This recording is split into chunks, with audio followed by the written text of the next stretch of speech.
Hello বন্ধুরা, welcome back to my channel. সবাই কেমন আছো? ভালো আছো? আমিও কিন্তু খুব ভালো আছি। তো দেখো, তোমাদের কাছে আজকে একটা নূতন জিনিস শেয়ার করব, সম্পূর্ণ আমার ঘর বাড়ি আর ঘরের ভেতর। এই যে দেখতেই পাচ্ছ, ওই এখানটা সরস্বতী ঠাকুর আছে, এটা আমার ঠাকুর ঘর। আর এই পাশে এটা আমার রুম, দেখতেই পাচ্ছ একসাথে করা। কি আর বলবো, গরিবের ঘর। আর এই যে দেখো, সাইড দিয়ে টিন দেওয়া কিন্তু। আর এখানে দেখতেই পাচ্ছ একজন শুয়ে আছে। এই যে একটা চার্জার আর ফোন হলেই আর হয়। তো দেখো, আমি এবার রান্না করব, রান্নার দিকে যাচ্ছি। আর এই যে দেখতে পাচ্ছ উপাসে আরেকটা ঘর আছে, তোমাদের আগেই দেখিয়েছিলাম। এই যে আমি এখানে বসে রান্না করি। আর এই যে উনুনটা দেখছো, ওই উনুনেই রান্না করি। তো আমি আজকে রান্না করব কলা আলু দিয়ে, আর কাঁকড়াও আছে, মাছও আছে।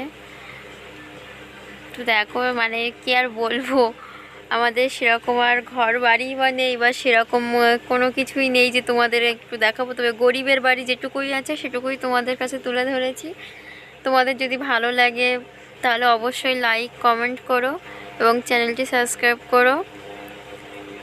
আর এই যে দেখতে পাচ্ছ, তোমাদের আগেরও ভিডিও দেখিয়েছি, আমার কিছু ছানাপানা আছে। এই যে দেখো, এদেরকে একটু দেখতে আসলাম। আমার ছানাপোনাগুলো চড়াচড়ি করছে, দেখো এদের খাবারও দিয়ে দিয়েছি। এত রৌদ্র যে বাইরে বার হওয়া যাচ্ছে না, প্রচুর রৌদ্র।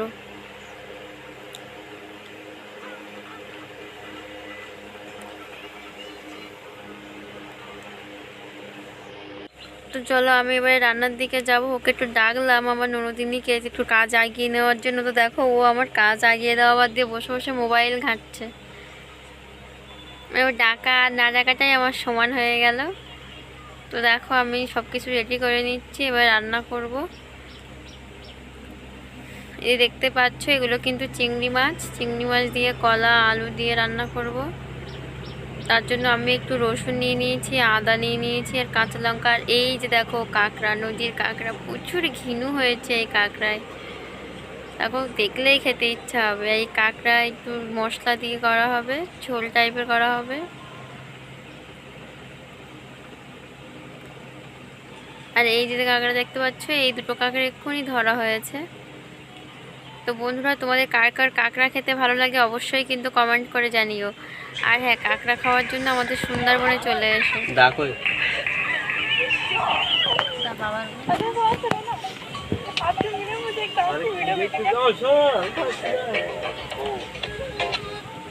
দেখো, এই কাঁকড়াগুলো এখন কাটবো।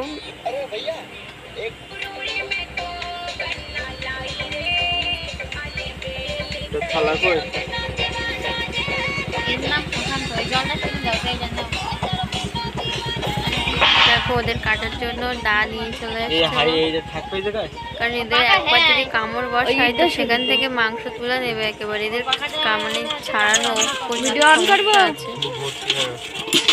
এই দেখো, ওই যে দাঁত দেখতে পাচ্ছ, প্রচুর। একবার কামড়ে ধরলে তোমার আর ছাড়াতে পারবে না। আর ইনুবাবু আমার কাঁকড়াগুলো কেটে আগিয়ে দিচ্ছে, দেখো।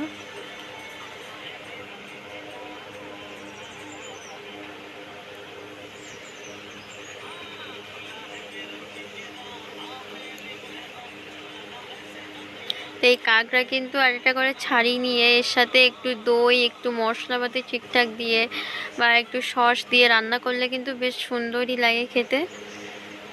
চাইলে তোমরাও বাড়িতে একবার ট্রাই করে দেখতে পারো, খুব সুন্দর লাগে।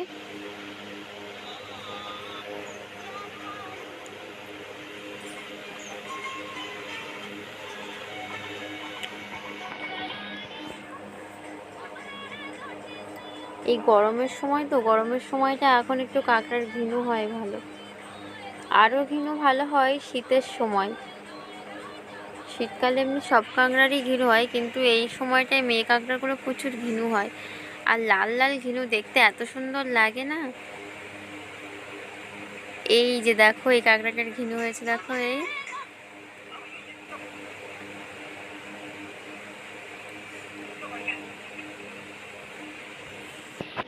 তো বন্ধুরা, তোমরা কিন্তু কাঁকড়া ছাড়ানোটা দেখে নাও। কিভাবে কাঁকড়াটা ছাড়াতে হচ্ছে।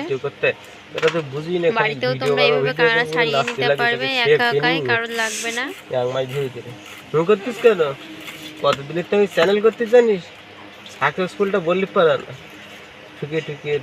দেখতে পেলে আমি কাঁকড়া ছাড়ানোর জন্য কি কি নেওয়া হয়েছে। একটা থালা নিয়ে নিয়েছিলাম, একটা দা নিয়ে নিয়েছিলাম। নিয়ে দেখো এক দা দিয়েই একদম পুরো কাঁকড়াটাই ছাড়িয়ে নেওয়া যাচ্ছে। আর এই যে দেখো কাঁকড়ার কত ঘিনু হয়েছে, লাল লাল ঘিনু, তোমাদের আগেও বলেছি। আর এই যে দেখো, দেখলেই মনে হবে খাই। তো বন্ধুরা, ভিডিওটি তাহলে এখানেই শেষ করছি। ভালো লাগলে চ্যানেলটি সাবস্ক্রাইব করো আর কমেন্ট করে কিন্তু অবশ্যই জানিও এই কাঁকড়া ছাড়ানোটা তোমাদের কেমন লাগলো।